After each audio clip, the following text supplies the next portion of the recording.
સુરતના સત્યમ યોગ ફાઉન્ડેશનના પ્રદીપ જોટંગિયા નકલી ચલણી નોટ કેસમાં અમદાવાદ ક્રાઇમ બ્રાન્ચે વધુ એક આરોપીની ધરપકડ કરી છે। ધરપકડ કરાયેલો આરોપી સુરતનો ભાવેશ ગજેરા નવેમ્બર 2025માં આ રેકેટ સાથે સંકળાયેલા હતા। નોટ છપાયા બાદ ગ્રાહકો શોધવાની જવાબદારી ભાવેશે લીધી હતી। પોલીસે કોર્ટમાંથી 6 દિવસના રિમાન્ડ મેળવ્યા છે। તપાસમાં ખુલ્યું છે કે અમદાવાદના એક વ્યક્તિ સાથે 40% કમિશન પર 20 લાખની નકલી નોટોની ડીલ નક્કી કરી હતી। મિત્રની પત્ની સારવાર માટે સત્યમ યોગ ફાઉન્ડેશન ગયા હતા અને તે પ્રદીપ જોટંગિયાના સંપર્કમાં આવ્યો હતો।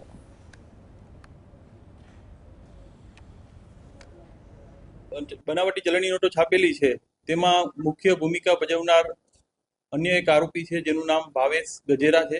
અમદાવાદના એક વ્યક્તિ સાથે એને મુલાકાત કરી અને 40% કમિશન આપ મેળવશે, 40% એને કમિશન મળશે એ રીતના વાતચીત કરી અને રૂપિયા 20 લાખની બનાવટી ચલણી નોટો એને આપેલી છે એવી એને પ્રાથમિક કબૂલાત કરેલી છે। હજી સુધી એવો કોઈ ઉદ્દેશ એનો પ્રોપર્ટી ખરીદવાનો કે એવો કોઈ એનો ઉદ્દેશ હોય એવું અત્યાર સુધીની તપાસમાં જણાઈ આવેલ નથી।